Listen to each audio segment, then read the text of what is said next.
your study, you show the constructs that make the theory that is going to guide your study. It makes it easy, the theoretical framework, for you to develop research questions. And that is what I want us to look at now. You have sketched out your theoretical framework. It's now for you to develop research questions. Remember, this is a theory-oriented approach to the research process. I want you to see how the researcher used the theoretical framework of risk behavior to develop research questions.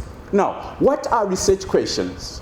Before we can look at how to develop the questions from the theoretical framework. Research questions are statements posed to understand a research problem, phenomenon, behavior, relationships, issues, and others. Research questions are posed to dissect, to scrutinize, to examine the research problem or phenomenon under study. Research questions are posed to interrogate the variables under study. Now, how do you develop research questions?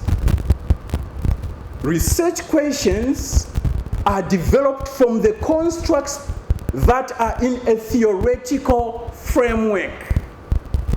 You use the constructs in the theoretical framework to develop your research questions. Research questions should tap into the constructs that are in the theoretical framework. In other words, research questions must be informed by the constructs in the theoretical framework.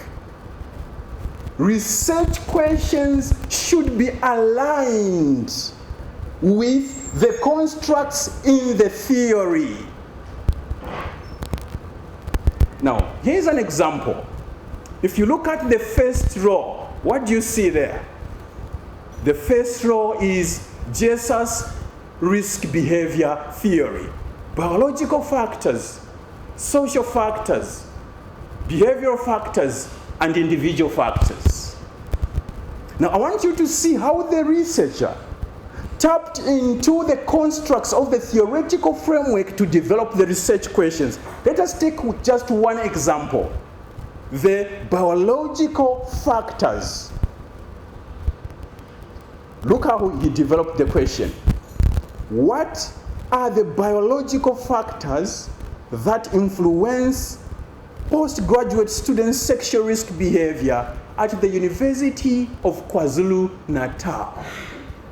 He used the first construct, even the wording itself, to show that these questions are tapping into the constructs of the theoretical framework. And that is how you develop research questions in a theory-driven research process.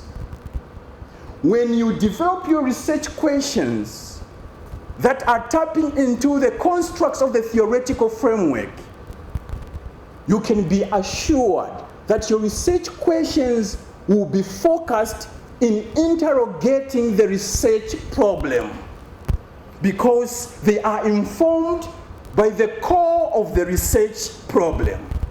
So that is how a theory or a theoretical framework can be used to develop research questions.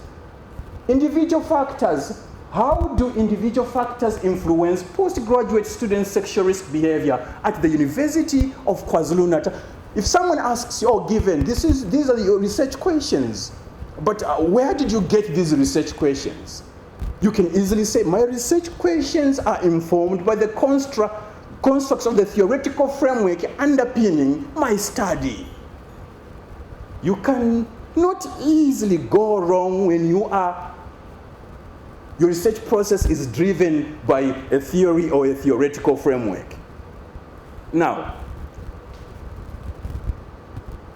some people, instead of developing research questions from the theoretical framework, they would rather develop research objectives. Research objectives is what you want to achieve after the study has been conducted. When you look at the first row, that is Jesus risk behavior theoretical framework, and the researcher used the constructs to develop research objectives, because the research process is theoretically driven.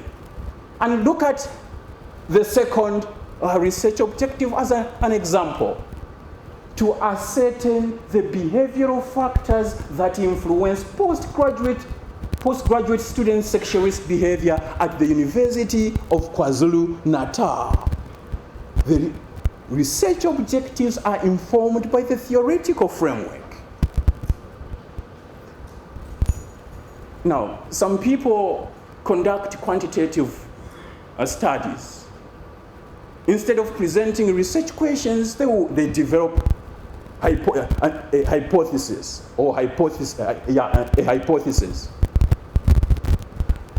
In a study, you cannot present research questions and the hypothesis at the same time. So if you decide to use the hypothesis, then you are not going to present research questions, because research questions are interrogating the phenomenon so that you can get an answer, while the hypothesis gives you or proposes an educated or intelligent answer. It proposes a provisional answer, so you cannot present them together. Now, look how the researcher used the theoretical framework to develop the hypothesis. The first column is the theoretical framework, the risk behavior theoretical framework. Let us take as an example the fourth hypothesis. And the researcher says individual factors influence postgraduate students' sexual risk behavior at the University of KwaZulu-Natal. An educated and intelligent answer to the phenomenon that is being investigated. Therefore, the researcher will have to test and confirm or disconfirm this intelligent answer. The theoretical framework is used to develop the hypothesis underpinning the study. So you see, the theory is driving the research process, the research questions, the research objectives, the hypothesis. Now, a theory can also be used to inform a research or a questionnaire.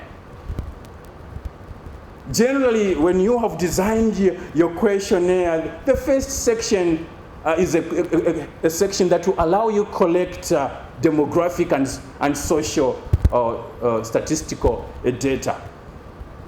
Now, when you look at how, and I want you to look at how this researcher designed the questionnaire. Remember, this is a theory-driven research process. So he presented the first section that is going to collect data, demographic and social statistics. Look at section 2.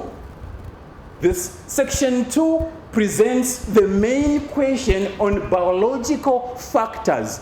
This question or section will have sub-questions on biological factors. In short, the researcher uses the theoretical framework of the risk behavior to design the questionnaire, because he or she wants these questions or themes to be interrogated to understand the phenomenon or research problem under study. So you can use the theoretical framework to design your questionnaire. If a theory has 6 constructs, it logically means that you have 6 potential sections in your questionnaire. The theoretical framework is used to design the questionnaire. This researcher is not does not come from the quantitative paradigm. He's a purist, a qualitative researcher. But he wants to collect the data needed for the research project. So he will use the theoretical framework to develop the interview guide. The interview guide is the research instrument a qualitative researcher uses to collect data. And when you look at the interview guide, it's divided into 4 sections. And these 4 sections are emanating from the theoretical framework. So you will have 4 main questions with sub-questions. After posing the first question, he will go to the second section or the second question until he gets to the 4th equation. He has used the theoretical framework to design the interview guide. It's one way the theory or a theoretical framework can be used to drive a research process. Now, it seems, given is a proponent of theories and intransigent, so close that there's, apart from a theory, there's nothing that can guide the study. Theories have limitations. They have weaknesses. Theories failed sometimes to provide effective and adequate theoretical lenses that can drive the study in a way that will make it to have the academic rigor needed. Theories are sometimes inadequate in explaining the research problem or phenomenon. Theories are inadequate in making the researcher understand the research problem or phenomenon efficiently. They fail sometimes to provide a comprehensive lens that will guide or drive a research process. And that is where a researcher must be ready to complement a theoretical framework or a theory with other theories. There may be theories within the discipline or theories outside the discipline. If there are no theories within or outside the discipline, the researcher can also use constructs from other theories to complement the main theory. And the researcher must explain clearly why he or she has complemented the main theory with other constructs from other theories. This simply means that a theoretically driven or oriented research approach is not a logical positivist approach. A theory-driven research process is not traditional or authoritarian. It's not an orthodox approach, a purist approach where you only have to use the theory or the constructs of that theory. It's an approach that is pragmatist in design. It buys into situationist methods. It buys or it taps into critical theory. It is an approach that buys into pacifist methodologies.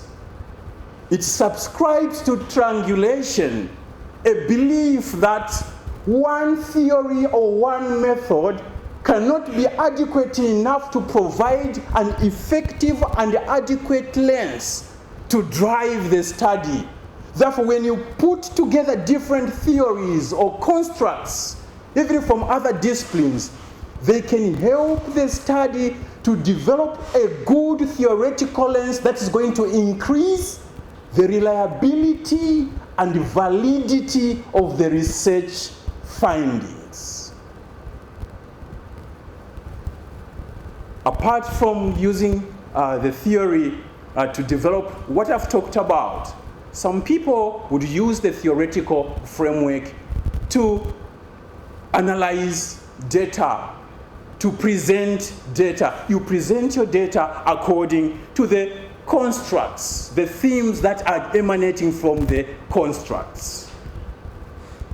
This is what I wanted to talk about this afternoon. Thank you.